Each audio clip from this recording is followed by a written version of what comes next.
In a laboratory explosion, I lost my hearing. Just at this time, my senior, whom I had always secretly loved, suddenly confessed to me. He spent a huge sum of money seeking medical treatment for me. He even proposed to me despite everyone's opposition. We have been married for 5 years. Our relationship is still as sweet as ever, and my treatment is slowly making progress. The day I can hear sounds, I was full of joy and was preparing to tell him the news. But I heard him talking to a friend. He said, "What kind of suffering did Evelyn go through? I will take good care of her for the rest of my life. She should be grateful to me. If it weren't for me arranging for her to do that experiment for Sophia, Sophia would not have won the award, and she would not have been able to continue her studies. Moreover, it would have been her who went deaf. How could I bear that?" My brother sighed and said helplessly, "If Evelyn knew that you planned her parents' car accident, she would definitely be inconsolable." Nathan frowned. His tone was irritated as he interrupted. "I did all this for Sophia. If not, where would she get the money to go back to school? Forget it. You've never been in love. You won't understand. That's enough. Don't you dare defend Evelyn. As long as she behaves herself in the future, I won't mistreat her." At this point, I realized I was just a lab rat in Sophia's experiment, and the marriage I once took pride in was nothing but a joke. What was even more unacceptable was that my parents were also affected by him. "In that case, I'll do as you wish." Nathan's words made me tremble with anger. I didn't even notice the cake I had spent 5 hours making fall to the ground. Nathan heard a noise outside the door. He quickly pushed the door open. As soon as he saw me, his eyes immediately became distressed. He asked a little anxiously with his hands gesturing, "Why are you here? Are you hurt?" I recalled what he had just said. My eyes suddenly reddened. He saw me like this, gently helped me wipe away the tears. With his hands gesturing, he said, "It's just a cake. Don't cry, okay? You know, I can't stand seeing you cry when you're like this. My heart feels especially bad. Don't be sad. I was wrong in the afternoon. I promised to come home and keep you company, but suddenly something came up at the office. There was nothing I could do. Then, he turned to the assistant behind me and asked sharply. His tone was cold. "What's going on? You didn't even notice when your wife came in. If anything happens to her, who among you will take responsibility?" I was momentarily lost in the depth of his words. I even wondered if I had heard him wrong. I just couldn't believe it. He was only with me to pave the way for Sophia. I shook my head. I instinctively broke free. "I'm fine." He hugged me tightly, frowning. His tone was full of blame. "How could you be so careless? How can I feel at ease? We need to go to the hospital for a checkup." My heart just wavered a little, but the next second he said, "Sophia said she's not available tonight. She must be working the night shift. She always does. Going to the hospital when she should be resting." I suddenly felt my heart ache so much I could hardly speak. It seemed that even if I wanted to see her, I would have to find an excuse. How could he do it? He was the one who had caused me to lose my parents. Yet he could still act so affectionate. All the way there, I trembled. Nathan, however, thought I was cold. He gently draped his overcoat around me. When we arrived at the hospital, everyone was whispering, "Mr. Nathan has come to see Dr. Sophia again." Didn't he just come this afternoon? Yes. He was carrying a big bunch of roses when he came this afternoon. I really envy Dr. Sophia. Mr. Nathan's love for her is so obvious. It's hard not to be jealous. I grabbed the edge of my coat. A wry smile appeared at the corner of my mouth. So he lied this afternoon when he said he had to go to the office. I was naive enough to think he was working so hard for me. When those people saw me wearing Nathan's clothes, they kept asking who the woman was. "You haven't heard? Mr. Nathan told us himself earlier. That's his sister." I stopped in my tracks. I couldn't believe what I was hearing. "We've been married for 5 years. I always thought we were husband and wife, but I never imagined that in his eyes I was just his sister. How could he do this to me? He took such good care of me." But as soon as he turned his back in front of Sophia, he completely ignored my existence. Nathan completely missed my unusual behavior. He gently explained to those who were talking, "She is a little afraid of hospitals. Please don't mind." As soon as he finished speaking, the man looked at me with a sympathetic expression and said, "I understand." Ever since the explosion in the lab, she has lost her hearing. It really breaks one's heart. That's right. Even Dr. Sophia, such an authoritative expert, said she may never hear again. No wonder Mr. Nathan is so sad. I finally understand. Nathan's trust in Sophia is so complete. That's why he didn't notice that I've recovered my hearing. But every time I think about that experiment, I feel my chest tighten. Even breathing becomes difficult. Nathan, Sophia, and I were college classmates. That day Nathan asked me to go to the lab. When I got there, I saw that Sophia was the only one there. She was busy preparing a report. When she saw me, she asked me to help her add the original liquid to the instrument. I trusted her. I didn't think twice and did as she asked. But I never expected the solution to suddenly undergo a violent chemical reaction. The lab exploded instantly. Later, Sophia won an award for the results of that experiment. She successfully continued her studies, but I lost my hearing forever. At that time, my parents rushed to the hospital to see me, but they had an accident on the way. They both left. I thought it was all just a coincidence, until just now, when I heard Nathan's words. I finally understood. This was all carefully planned by him, and I was like a confused idiot. Not only did I agree to his marriage proposal, I also gave him most of the inheritance my parents left me, and helped him establish the Anderson Group. Nathan saw that I was frozen in place. His face was full of worry. He asked me in sign language, "Evelyn, are you still feeling unwell?" I shook my head, told him I was fine. As for recovering my hearing, I don't think I need to tell him. Nathan takes my hand firmly. He walks confidently into Sophia's office. Sophia looks up and sees me. She has a sweet smile on her face, but her tone is not very friendly. "What are you doing bringing her here?" Nathan helps me sit down. He whispers, "Evelyn is feeling a little unwell. Please take a look at her." Sophia gives me a look. She says coldly, if she's not feeling well, she should go to the emergency room. You know, I don't like people saying I'm taking advantage of my connections and letting acquaintances jump the queue. Instead of getting angry, Nathan's smile grew even gentler. "I understand. Don't be angry. I just came by to see how you are. Are you eating on time?" Sophia cooed at Nathan while she examined me. "You know it's not like me to like hospital food. I just love the food you cook." Nathan put his hand on my shoulder and asked me gently, "After eating for so long, haven't you grown tired of it yet?" I knew it in my heart, that he didn't cook those meals at all. In fact, I prepared them for him out of concern. Every day, getting up early and staying up late. But who would have thought that he would turn around and give them to Sophia? When I looked up, I saw Sophia wearing the DR diamond ring on her hand. I had seen this ring before. I thought she was wearing it for me, but now, I don't care anymore. I felt a pang of discomfort in my heart. I stood up and said coldly, "I'm fine now. Let's go." Nathan grabbed me and urgently gestured, "No, you'll definitely be unable to sleep again tonight. Let's prescribe some medicine." He turned to Sophia and said, "Evelyn always has trouble sleeping at night. She tosses and turns. I'm pretty tired too."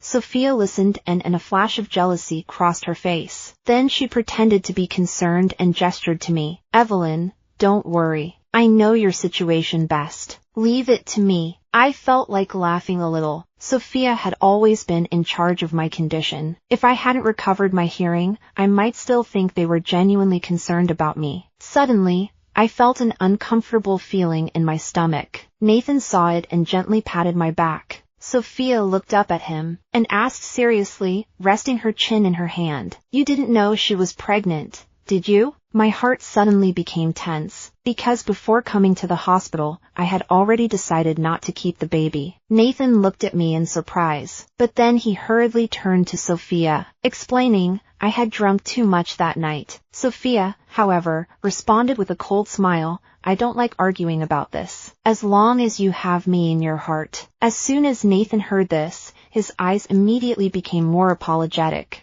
We had just stepped out of the office. Sophia stopped him. "Nathan, I've washed your scarf. It's on your pillow. Go and get it when you have time." She paused. Her tone was dismissive. "However, I advise you to throw it away. It's so old-fashioned." Nathan nodded. without saying another word. He took me home with him. On the way, he called his assistant to book the most expensive maternity center in town. Did he really intend for me to give birth to this child? This is outrageous. When we got home, I pretended to casually point at his neck and asked, "Where's the scarf I gave you? I haven't seen you wearing it." He calmly gestured and said, "I wore it to the office earlier. I'll bring it back tomorrow. My wife made it with her own hands. I have to wear it every day." After saying that, he unbuttoned his shirt and made as if he wanted to hug me. I instinctively moved aside. He immediately looked worried.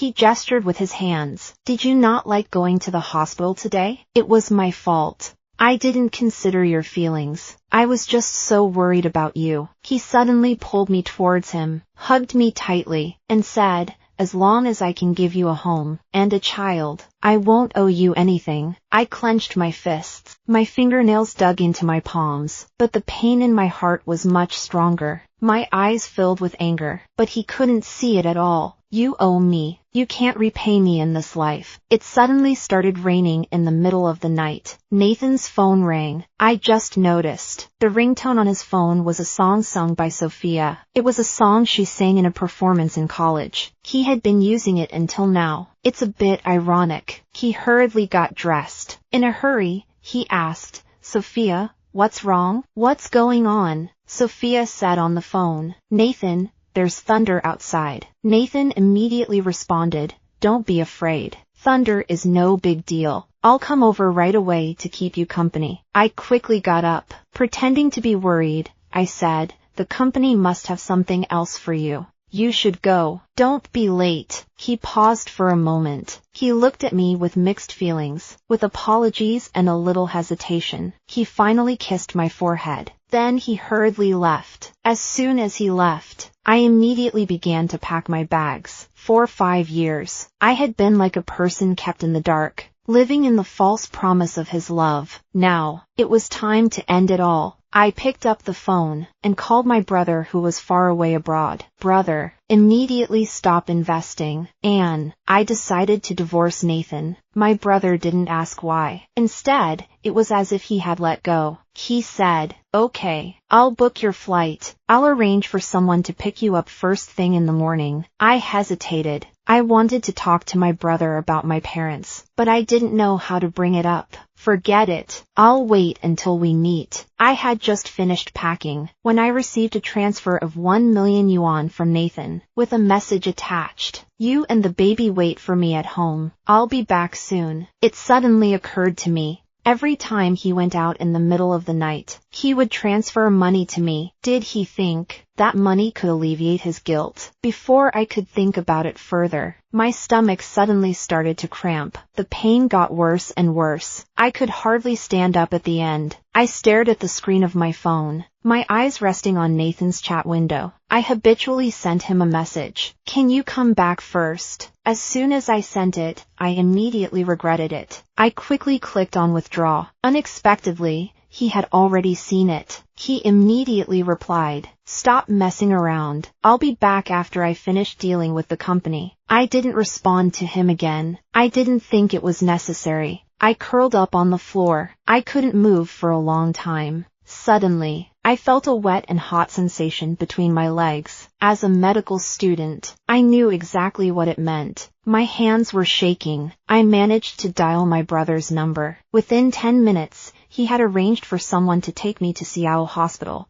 It was a private hospital he had invested in back home. When I arrived at the hospital, the doctor gave me a brief examination. He shook his head. His tone was a little reproachful. "If you don't want a child, you can choose a mini abortion. Why take the medicine and torture yourself?" Medicine? I was a little puzzled. I haven't taken any medicine today. My heart sank. I quickly took out the sleeping pills Sophia gave me. I asked, "Please take a look. What kind of medicine is this?" After a while, the doctor told me, "Pregnant women shouldn't take that kind of medicine. It may cause a miscarriage." So this was how Sophia worked quietly. But even if it wasn't her, I wouldn't have wanted the baby anyway. Just then, Sophia updated a live post. The caption read, whenever I need you, you'll be there, right? During the live broadcast, Nathan's voice was very clear. Let me hold you while you sleep. I took a deep breath. I casually gave her a like, and left a comment, sister-in-law,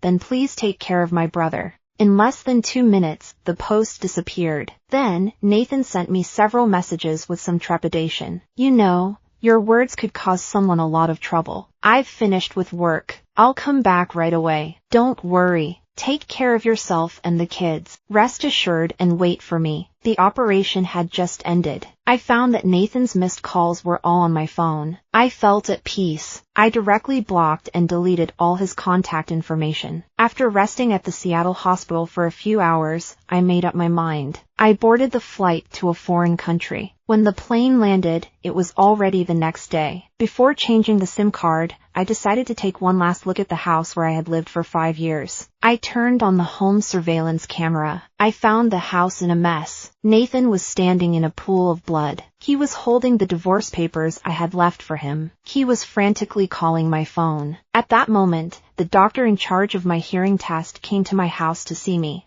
Nathan was full of fear. What did you say? When did she regain her hearing? Nathan stared at the report in the doctor's hand. His face was full of disbelief. The doctor frowned. He said doubtfully, Evelyn's hearing returned 3 days ago. Didn't she tell you? Nathan slumped onto the sofa. He muttered under his breath, 3 days ago. Then suddenly, he threw his head back and burst into tears. I've seen that kind of deep emotion many times. But at the moment, I just felt particularly disgusted. It was obvious. It was him who didn't love me. I gave a bitter smile. Without hesitation, I pulled out the SIM card. I threw it into the sea. Behind me, I heard my brother's calm voice. I've withdrawn my investment. Anderson Group is unlikely to go public. I turned my head. I said to him gratefully, Brother, thank you. If you hadn't insisted on helping me with my hearing, and found a professional medical team, I might still be deceived by Nathan. I saw my brother's fists clenched tightly. The veins on the back of his hands were bulging. He gritted his teeth. He said angrily, back then, he took care of you when you were at your lowest. He loved you, and he married you. I thought he really was good to you. You're hiding something, aren't you? Don't worry. I'll help you find out what really happened the day the lab exploded. I won't let them get away with it. I looked at my brother's expression. Then I pressed his shoulder and said, Brother, Mom and Dad's accident is related to Nathan. Before my brother could react, the special assistant in charge of sending me abroad hurriedly came over. He handed me the phone and said anxiously, Miss Evelyn, Seattle Hospital contacted me and said there is a Mr. Nathan. Seattle Hospital is not the hospital I went to the night I had a miscarriage. At that time, this special assistant sent me there. The hospital also kept his contact information. I took the assistant's phone. I heard the doctor say helplessly, Miss Evelyn, this man claims to be your husband. He has been causing trouble at the hospital. It has a big impact. Can you persuade him? He may have checked all the surveillance cameras near the villa that night. He finally found the hospital. I paused for a moment. I said into the phone, just call the police. I was about to hang up. Suddenly I heard Nathan shouting anxiously at the other end of the line. Evelyn, Evelyn, is that you? Where have you been? I told you to stay at home and wait for me. You have to come back right now. I felt a little smile in my heart. He wanted to keep me close. Wasn't it to protect Sophia? Seeing that I didn't say anything, he asked again. You've recovered your hearing. Why didn't you tell me? Evelyn, listen to me. About Sophia and me. He hadn't finished. So I hung up on him. Then I told the person next to me coldly, from now on, whenever Mr. Nathan calls, don't answer. As soon as the call ended, my brother looked at me sternly. In fact, I had long suspected that their accident was not simple. Over the years, I have been quietly investigating. I didn't tell you. I was afraid that you would be sad. After all, you care so much. I clenched my shirt collar. My voice trembled. I was too slow-witted. I only just realized it now. Brother, we must make him pay. I didn't sit around doing nothing. After all, I still had to get a divorce. I handed the tablet I'd taken from home to the private investigators. I asked them to get a technician to recover the data. This was Nathan's tablet. It was also the only thing he wouldn't let me touch. I was taking a gamble too. Would he feel a little guilty towards me? If he did, it would mean he must have evidence against me. Sure enough, less than a week later, the private investigator sent me a message. The contents of the tablet had been recovered. There wasn't much information, but it could be traced back 5 years. Although I had long been prepared mentally, the moment I saw the content, I couldn't help but tremble. 5 years ago, just a few days before the explosion in the laboratory, Sophia had cried out to Nathan, "I'm just one experiment away. I have to do it. Just one test. I can get the results. Please, Nathan, you must know of a way to help me, right? You know, my research is very important to me." Nathan was also torn between the two solutions. He advised, "If you choose the wrong one, it could explode. It's too dangerous. Sophia, even if you don't win this time, you will always be the best in my heart. Don't take any more risks, okay?" Sophia ignored his advice and asked directly, "How's Evelyn, who really likes you?" Seeing Nathan still hesitate, she added a little anxiously, "Don't worry. I'll be in the lab. If anything really happens, I'll call the police right away. Besides, isn't there still a 50% chance? You care so much about her. You think so much about her. Are you falling in love with her?" Nathan, that was the day. Nathan messaged me for the first time, asking me to go to the lab. Later, my parents passed away. When I was at my lowest, Nathan proposed to me. Now, looking at the contents of the tablet, I finally understand. On the night of our wedding, he had sex with Sophia in the bedroom next to mine. The most common phrase he said to Sophia was, "I married another woman. I'm sorry, but I will never love her. I will make it up to you." What irony. Shouldn't the person who really needs to make amends be me? My hands trembled slightly, but I calmly photographed all the evidence and sent it to my alma mater in China and to Sophia's hospital. If there had been no accident back then, I would have been a doctor in a white coat by now. Next, I opened the other file the detective sent. In the photos, Nathan and Sophia were seen kissing intimately on the street. There were even pictures of them entwined on a hotel bed. All these years, Nathan has always played the loving husband, but he used my money to compensate Sophia. Seeing this, my heart still aches. These 5 years of marriage have been absurd and ridiculous. After getting this information, I thought about it over and over again. I finally decided to go back to China first, to finish my own business. My brother was worried. He sent a few assistants to follow me. As soon as I returned to China, I handed the evidence of Nathan's infidelity to my lawyer. That night, I saw on the university website that Sophia's award had been revoked. She had also been expelled from the university. Once the announcement from this top domestic university was released, the internet exploded. Everyone was talking about it. After all these years, it was the first time I had seen someone expelled from the university. Revoking the award suggested that there might have been problems with the award. It must be investigated seriously. Oh my God, isn't Sophia a celebrity at the university? Back then, the school media reported that she had disregarded safety for the sake of the experiment. I remember it very clearly. Yes, I also remember that laboratory explosion. It caused a huge uproar at the time. Everyone was discussing it, but I knew in my heart, my alma mater has always been known for its strictness. It's impossible that such a big fuss was caused just because I posted a few chat logs. There must have been a detailed investigation into the experimental accident and the surveillance footage from that year. This indirectly proves that I was right. Someone even directly found out what happened to Sophia. Isn't she currently working as a doctor at Seattle Hospital? Specialist fees are shockingly expensive. Since her award was fake, how can she still be a doctor? It's terrifying to think about. Once the news broke, it immediately caused a chain reaction. Within half an hour, Seattle Hospital's official account posted an announcement, suspending Sophia from work pending an investigation. I didn't give her any breathing room. I sent a legal letter directly to Seattle Hospital, accusing them of prescribing a prohibited drug to a pregnant woman, which caused her to miscarry. Seattle Hospital took the matter very seriously and quickly arranged for someone to contact me. I also found a doctor at Seattle Hospital to testify,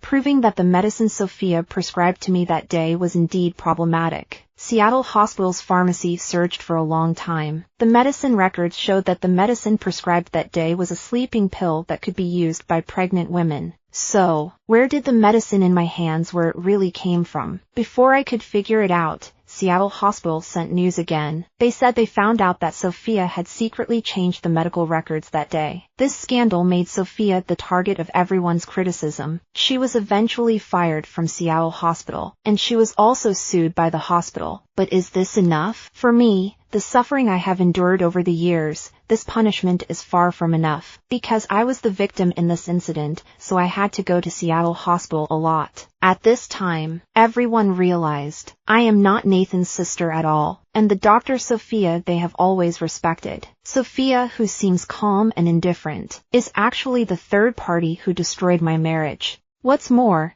she is a bad person who would hurt others for her career. It so happened that this day, I ran into Sophia, who came back to the hospital to sign an agreement and do a handover. She was pale, her body swaying. With tears in her eyes, she looked at me. Evelyn, why are you accusing me falsely? People around us started whispering. The scene suddenly became lively. What did Dr. Sophia mean by this? Hasn't it been confirmed that she has been suspended? Why is she still saying that this is a slander? I also felt quite surprised. Dr. Sophia usually doesn't seem like that kind of person. Could it be that she really is being wronged? But Mr. Nathan is indeed Miss Evelyn's husband, and the three of them were also classmates. How could Dr. Sophia not know? Anyway, it's wrong to interfere with another person's relationship even if you know they have a partner. Sophia didn't care about the gossip. She came trembling up to me. Her voice was choked. You actually recovered your hearing a long time ago,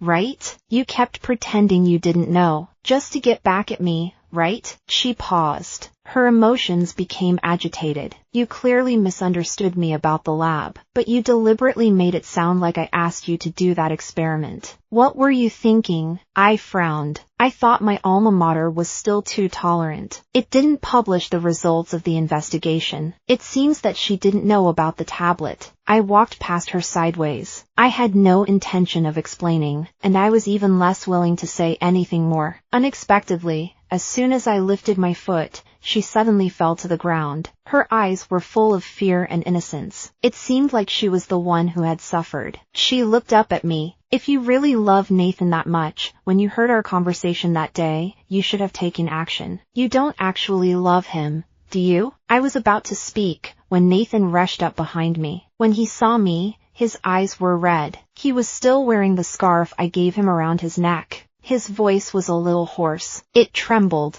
Evelyn, can you hear me? Right? He looked a little incredulous. I had long since understood what was going on between him and Sophia. My eyes rested on the scarf around his neck. I said coldly, "This scarf, didn't she ask you to get rid of it?" He stopped, suddenly realizing that I could really hear him. He finally couldn't hold back. Tears flowed down his face. Evelyn, it's not what you think. I was good to Sophia. Actually, it was for you. I thought she could heal you. He shook his head again. He came closer to me. He took my hand in his. I know everything now. Sophia was just being stupid. That's why we lost the baby. I did something wrong. Don't worry. We'll have more children. I stared at the man who had once made me so proud. I said coldly, "How can you say that? When the baby was sick, you were still at Sophia's, hugging her in bed. Who are you to say such things?" As soon as Nathan finished speaking, he pointed at Sophia and shouted angrily, "Why did you do this? You clearly said you would cure Evelyn.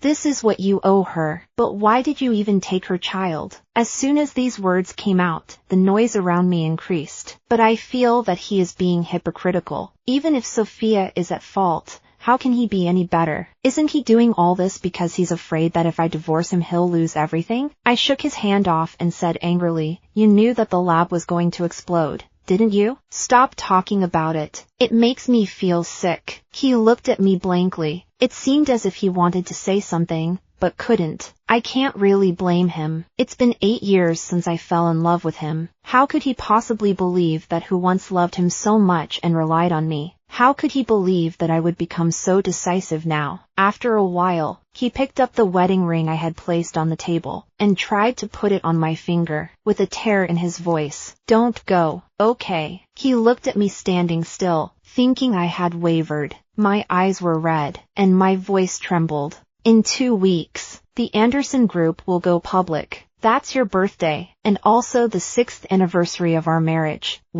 After the Anderson Group goes public, its assets will exceed 100 million. I will work even harder to repay you. No, it's not just about repaying. Didn't you say you wanted to travel the world? I can help you fulfill this wish, and everything else you want to do. Did he know that the biggest overseas investor had already withdrawn his investment? Or, he wasn't sure. The person who withdrew the investment was actually my brother. Nathan held the wedding ring. His hands were shaking a little, but he insisted on putting the ring on my finger. I didn't want to. I struggled a few times. His hands turned red from the pulling. When the special assistant saw this, he came over with a stern face. He forcibly pulled him away. Just as they were pulling, the wedding ring accidentally fell to the ground. It made a crisp sound. It rolled into the crowd nearby. His eyes were red. While shouting, "That's Evelyn and my wedding ring," he fell to the ground and desperately pushed his way through the crowd. The people around him shook their heads and sighed. This Mr. Nathan from the Anderson Group always wears high-end custom-made clothes when he comes to the hospital to see Sophia. I never thought he would look so disheveled today. The calm voice of the special assistant interrupted the commotion around him. "Mr. Nathan," Mr. L said, "if you disturb his sister again, don't blame him for being rude." Mr. L. Nathan suddenly froze, as if he had been struck by lightning. He turned his head sharply and looked at me. His eyes were full of surprise, and asked, "What? Mr. L, how could you be his sister?" I looked at him calmly, and said, "Didn't I tell you a long time ago that I have an older brother abroad? I was going to bring you to meet him this year, but apparently you didn't take it seriously at all. Besides, Sophia never wanted to cure me. It was my brother who hired the top medical team. That's why I'm recovering so well now." Nathan's face suddenly turned pale. He turned his head and looked at Sophia, angrily shouting, "Sophia." I looked up and stopped looking at him. Disgusted, I said, "Nathan, from the day you approached me, we were doomed to a bad end." He said.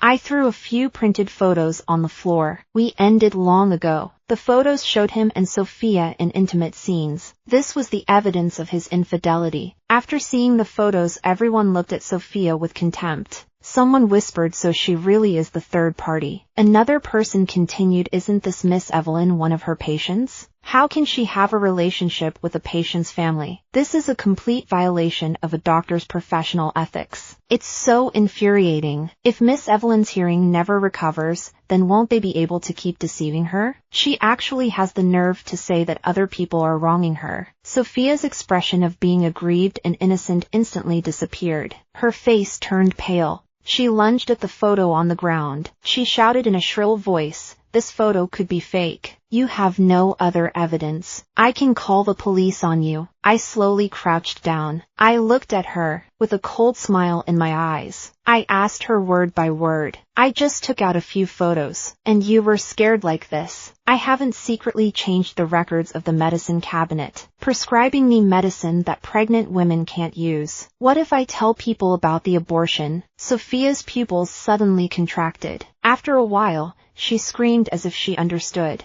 "So it was you. You were the one investigating me. How dare you say you didn't harm me?" I was so angry and yet so amused. If she hadn't tried to harm me, why would I want to harm her? I stood up, and added, "Otherwise, why do you think the school expelled you?" She finally understood. I actually already knew everything. She pointed at Nathan, her voice shaking. "If you want to blame someone, blame him. If he hadn't told you to go to the lab, nothing would have happened." After that, I walked out of the hospital building without looking back. I had obtained ironclad evidence of Nathan's infidelity. The divorce proceedings went very smoothly. Meanwhile, his Anderson Group was in chaos after his brother withdrew his investment. Important employees left the company one after the other. Almost no one was left. Nathan was exhausted by this series of setbacks. He was unable to deal with the difficulties facing the company. The once glorious Anderson Group, now it's just an empty shell. It looks so powerless. I thought it was over. I was about to leave that day. My alma mater suddenly contacted me. I rushed to my alma mater. That's when I found out. Sophia had the nerve to come back and threaten my alma mater. She knew my alma mater didn't disclose the lab incident. It was to protect the school's reputation, and she used this to threaten the school, demanding to reinstate her student status and a public apology. When I heard this,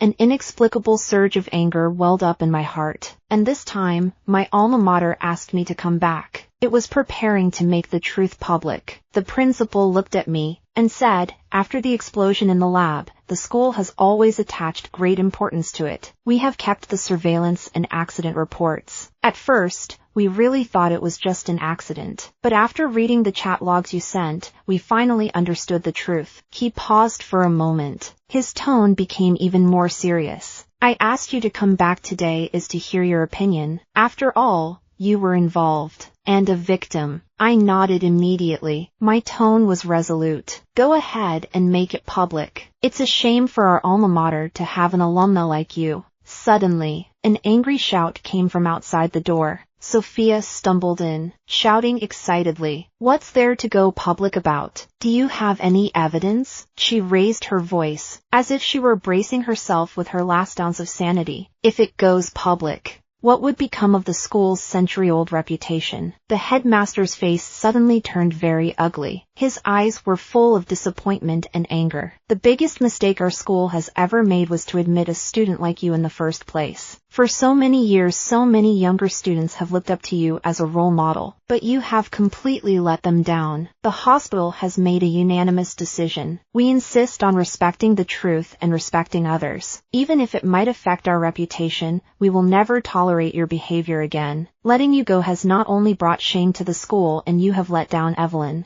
Sophia tried to defend herself, but the school security guard asked her to leave. She had just arrived home when her phone rang again. The headmaster sounded tired, and his tone was complicated. He said, "Sophia had jumped off the roof of the library." After I heard this, I just gave a faint nod and said nothing more. I tidied up everything and prepared to leave the country again. It was originally the day the Anderson Group was scheduled to go public. However, that day became the day they declared bankruptcy. Not long after, my brother told me, the cause of the accident of my parents was found. It wasn't my people who found out. Nathan told me personally. He admitted that he hired someone to cause the car accident. Nathan, why on earth would you do that? Did Sophia die, and did he want to live as well? My brother continued. I thought he was crazy. He sold all the assets in the country and transferred all the money to my account. The memo was written to Evelyn. When I retraced my steps, I found that his account had been closed. I took out my phone and casually swiped away the news page. A striking headline caught my eye. Former Anderson Group president overdoses on sleeping pills. Suspected suicide. I calmly turned off my phone. This result, although not what I wanted,